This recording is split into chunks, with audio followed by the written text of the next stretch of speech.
Did you you mentioned a little while back that David Storrell is one of the last of the gliders. Um, Hmm. can a glider throw as far as a spinner? It's that's a tough question. So I think the spin generates more power. Okay. That's kind of without a doubt, just from a sports science perspective, the spin generates more power.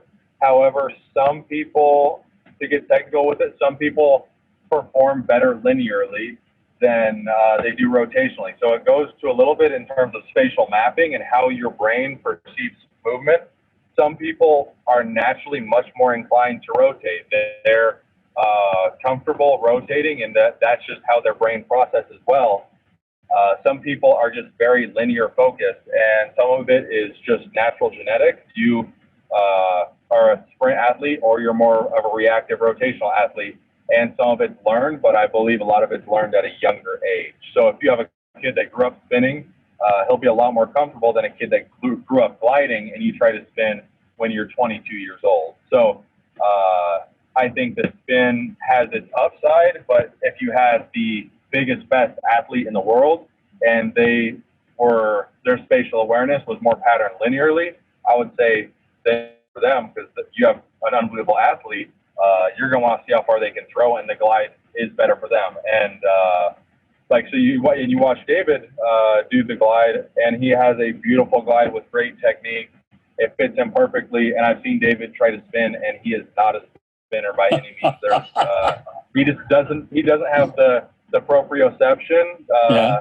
after having thrown with a glide for so long. He's just not his brain is not wired to throw with the spin. So David's a prime example of someone who the glide is still is better for. So I don't think that it's 100% guaranteed that the spin is better than the glide. I see kids spin that it's still on a case by case basis.